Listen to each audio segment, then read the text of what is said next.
के वीडियो में हम कुछ मैजिकल नंबर्स यानी जादुई संख्याओं के बारे में पढ़ने वाले हैं। हमारा सबसे पहला मैजिकल नंबर है 143। अब 143 नंबर देखते ही कईयों के दिमाग में आ गया होगा कि ये तो वाकई में क्या है, एक मैजिकल नंबर है। तो अपनी भावनाओं को थोड़ा कंट्रोल करें और आज हम मैथमेटिकली ये प्रूव करेंगे कि 143 क्या है, एक मैजिकल नंबर है।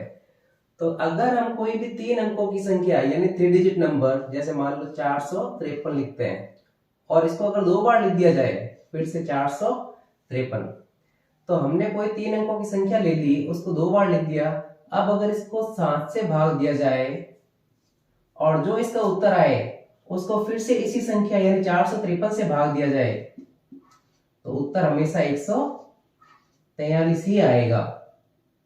इसी तरह मान लीजिए हमने 504 ले लिया, फिर से 504 ले लिया, इसमें भाग देंगे किसका, 7 का। जो इसका उत्तर आएगा इसमें इस 504 को वापस भाग दे दो तो कितना आएगा, 143 आएगा। ये हमेशा ही होता है हर एक 3 अंकों की संख्या के लिए। हमारी अगली जो संख्या है वो है 1729। ये हमारे महान गणितज्ञ रामानुजन की बताई हुई एक संख्या है। इस संख्या को हार्डी रामानुजन संख्या कहते हैं, हार्डी रामानुजन संख्या। अब 1729 में ऐसा क्या खास है कि 1729 को 2 घनों के योग के रूप में लिख सकते हैं। 1729 को हम 1000 प्लस 729 भी लिख सकते हैं और 1728 प्लस 1 भी लिख सकते हैं। 1000 होता है किसका घन, 10 का घन, 729 9 का घन, इसी तरह 1728 12 का घन है और 1 का घन है। तो ये वो सबसे छोटी संख्या है जिसे 2 घनों यानी क्यूब के योग के रूप में लिख सकते हैं। अब अगली हमारी संख्या है 1089 यानी 1089। इसमें क्या खास है कि अगर हम कोई 3 अंकों की संख्या यानी 3 डिजिट नंबर लेते हैं, मान लिया हमने ले लिया 503, ठीक है। अगर इसको वापस उल्टा करते हैं तो बनेगा 305। अब इसको घटा दो, 13 में से 5 गया 8, ये 9 और ये 1, 198। अब ये जो संख्या आएगी इसको उल्टा करो, 891। अब इन दोनों को जोड़ दो, 8 और 1 9, 9 और 9 18, 1 लग गया 10, 1089। तो कोई भी 3 अंकों की संख्या लेकर के उसको उल्टा करके अगर घटा देते हैं और जो उत्तर आए उसको उल्टा करके वापस जोड़ देते हैं तो उत्तर हमेशा ही कितना आएगा, 1089 आएगा। पर इसमें एक कंडीशन है कि पहली और आखिरी संख्या का जो अंतर है वो 1 से ज्यादा होना चाहिए। यानी अगर संख्या 403 हो गई तो ये काम नहीं करेगा क्योंकि यहाँ पे अंतर 1 का ही है।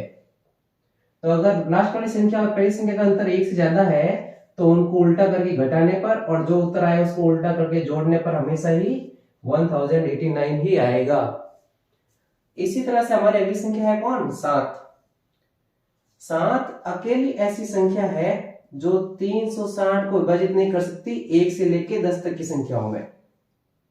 अगर 1 से 10 तक की संख्या देखी जाए तो 1 2 3 4 5 6 8 9 और 10, ये सब जो है इन सब का भाग 360 में पूरा पूरा जाता है, लेकिन 7 का भाग इसमें पूरा पूरा नहीं जाता है। इस पर तो एक जोक भी बना हुआ है कि शादी के फेरे 7 ही क्यों होते हैं, क्योंकि शादी का एक फेरा कितना डिग्री का, 360 डिग्री का, और 7 ही ऐसी संख्या है जो इन फेरों को तोड़ नहीं सकती। अगला हमारा अंक है कौन, 9। 9 में क्या होगा कि अगर हम 9 को 1 से गुणा करते हैं, 9 का गुणा किससे, 1 से, तो कितना आएगा 9। अगर 9 का गुणा हम 12 से करते हैं तो 108। अगर 9 का गुणा 1 2 3 इनसे करेंगे तो कितना आएगा, 1107। 9 का गुणा अगर 1 2 3 4 से करते हो तो 1106। ये सब कैसे हो रहा है कि जितने अंक तक ले रहे हैं उससे कम लेना है 1। यहाँ पे क्या तक आया, 2 तक आया ना, 1 और 2 तक आए तो एक बार तो 1 आएगा और बाकी जो बचा वो क्या हो जाएगा, 8 हो गया, 8 और 1 9। इसी तरह से यहाँ 3 तक आए हैं तो 2 बार 1 आएगा और पीछे 9 में से कितना बचा, 7, तो ये आ गया 7। यहाँ हम 4 तक आए हैं तो 3 बार क्या आ जाएगा 1, पीछे बचा 6, 6 और 3 9 होते हैं ना, तो पीछे आ गया 6। इसी तरह से अगर 9 का गुणा 1 2 3 4 5 से करेंगे तो 4 बार तो क्या आ जाएगा 1 आ जाएगा, 4 तो ये हो गए, पीछे 0 5, ये पूरा 9 हो गया। तो ये भी एक क्या संख्या है, जादुई संख्या है। वैसे 9 को अगर किसी भी संख्या से गुणा करेंगे और उनके अंकों को जोड़ेंगे तो उनका योग हमेशा कितना आता है, 9 ही आता है। अब हमारी लास्ट संख्या है कौन, 153। अब 153 में क्या खास है कि अगर हम इसको घन के रूप में लिखें 1 + 5 + 3 तो इनका योग भी 153 ही आता है। और अगर इसको उल्टा कर दिया जाए यानी 351 कर दिया जाए तो 3 और 51 का गुणा भी कितना आएगा, 153 ही आएगा। तो ये थी हमारे आज की कुछ जादुई संख्या यानी मैजिकल नंबर्स। अगर आपके पास भी ऐसी कुछ संख्या है तो हमें जरूर बताएं। मिलते हैं नेक्स्ट वीडियो में।